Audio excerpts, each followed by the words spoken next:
I'm making a video today because there's a change happening within the veteran community. Hoping to be a part of that and maybe usher in some of that change with the vets and military people that I'm in touch with via social media or going to class with or whatever. Anyways, what caused me to make this video is a notification I got on Facebook yesterday. A friend of mine from school nominated me for the 22 push-up challenge. This video is not me trying to be an asshole to him or anyone really who's doing that challenge right now. In fact, I applaud you guys for having your heart in the right place and actually giving a shit about vets, unlike a lot of people do these days. But here's why I'm not doing that challenge or really nominating anybody for it. Alright, for those of you who don't know, this push-up challenge is to spread awareness for the 22 veterans that allegedly commit suicide every day. The thing is, it's not necessarily true.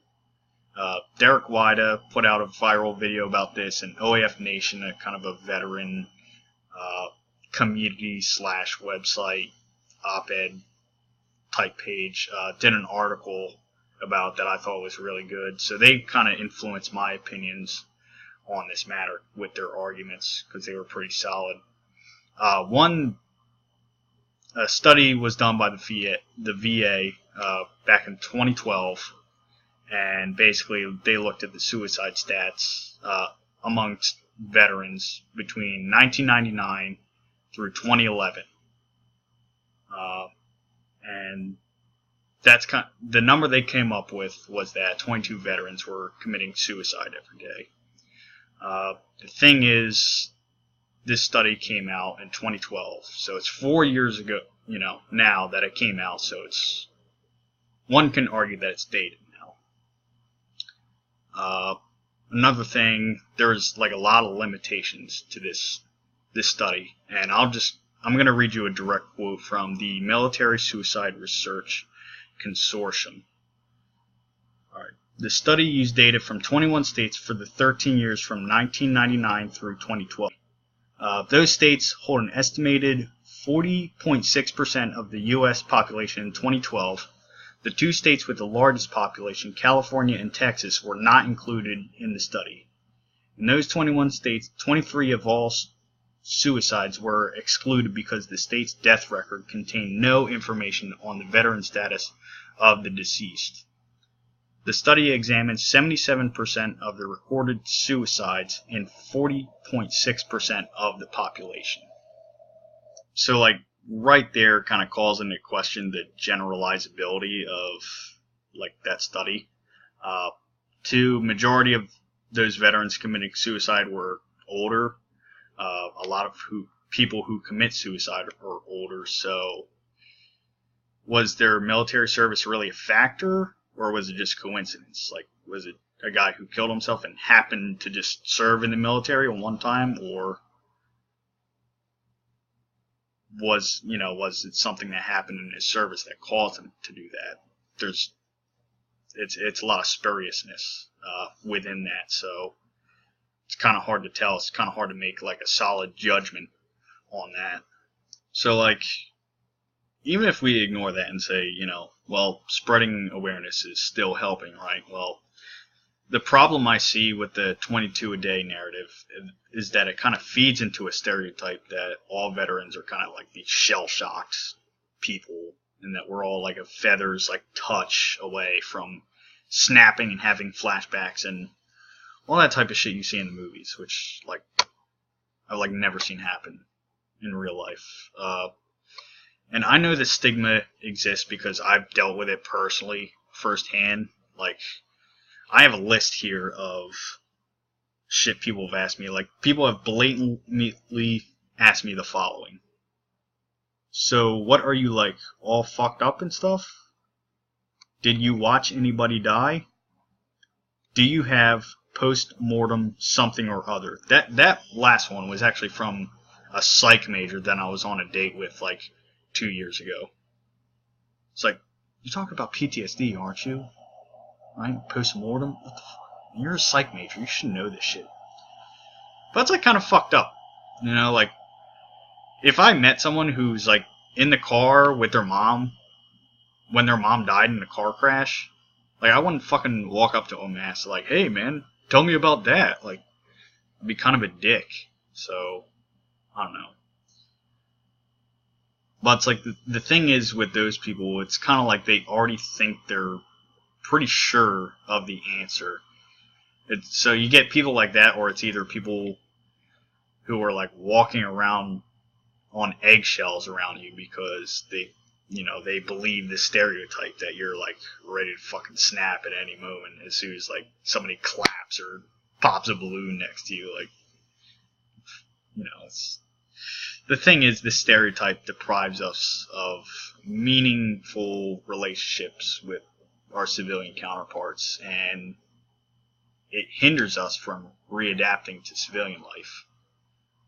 Off to the side a little in regard to civilians, we as a community need to give them a chance. We always seem to kind of push people away who didn't serve, like kind of push them away from our lives. And it's the same instance we kind of bitch about how we're so isolated and like nobody gets us. It's like I used to believe that, and I used to resent civilians when I first got out of the Marine Corps. Like, I even resented other veterans. Like, that's how bad I was. Like, if somebody was, like, a pogue or, like, didn't serve in combat, like, I'd write them off, too. I was like, fuck you. Like, who the fuck are you? You're not me. But then I started, like, taking chances with these people because I realized this wasn't, like, a fucking healthy way to live. And all these people, they have potential to, like, enrich our lives and become good friends. And, yeah, so, like, stop shitting on them. So pretty much what's happening is that vets are getting out, being told by other vets as soon as they get out that civilians don't know shit, they don't understand you, you're damaged goods, you definitely have PTSD. Like, I wish I had a nickel for every time one of my friends was like, oh, you definitely have PTSD. It's like, alright, like, don't you have to go to, like, a lot of fucking school to be able to tell me that? And you have to get licenses, and you have to be like an actual fucking professional to diagnose me with some shit. So, that's another discussion. But, so like we kind of voluntarily cut ourselves off from anyone and everyone and deprive ourselves of a happy and meaningful life after the military. Because of this, like, just stay away from the civilians, they don't get you, whatever. And this narrative that all veterans are suicidal becomes like a self-fulfilling prophecy. Like, we lock ourselves away and then wonder why we're locked away and we'll never be happy again, and then we off ourselves. Like, we're kind of like the goats that do like the mass suicide, like all the goats like just jump off the edge of the cliff. Like, doesn't make any sense. Not denying the fact that veterans are at more risk than civilians when it comes to suicide. It's not like a total like fucking straw man argument. Like, it's there. Veterans are still committing suicide. Like, I had one person I know tell me that they used to sit in their bathroom with a shotgun in their mouth for 3 hours, like at 2 in the morning. Another person told me that they'd wake up in the morning and have a debate with themselves while lying in bed and would have to find a reason not to kill themselves that day. And another person I know told me that they considered suck-starting a pistol every day before they got help. The 22 push-up videos on the internet didn't save these people I just mentioned. 5Ks and doing humps with, wearing silkies and stuff like that didn't help either. These are all feel-good measures that we seem to keep bashing like liberals for doing when it comes to guns.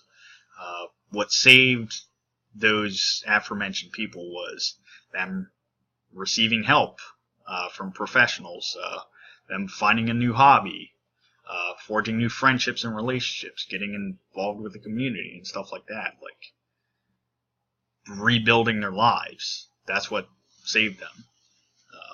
And hey, look, like I used to buy into the 22 a day narrative too. I wore the black ring on my trigger finger and everything because I wanted to help. But the thing is, half measures aren't going to cut it. What I'm trying to get at is that I feel veterans are better served by being put in touch with professional care, being invited out to stuff, and having a circle of friends again, being encouraged to pursue a new hobby, recording yourself doing 22 push-ups or going on a road hike wearing your silkies or Ranger panties, whichever branch you have a different name for them, is well-meaning, but I get it spreads awareness, but doesn't necessarily help, I don't think.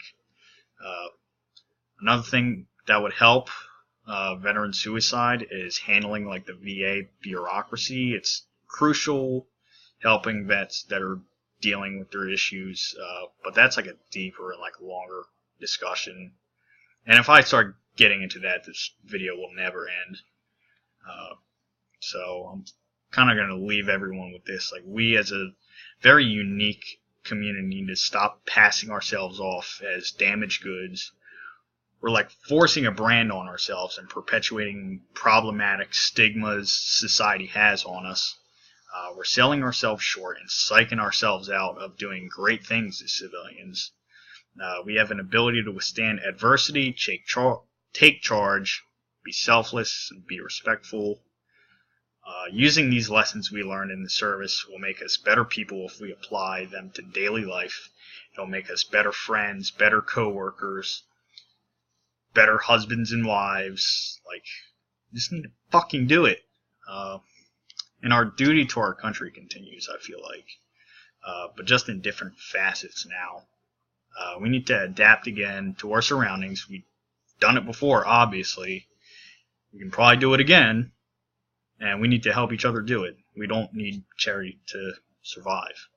So, that's that. See ya.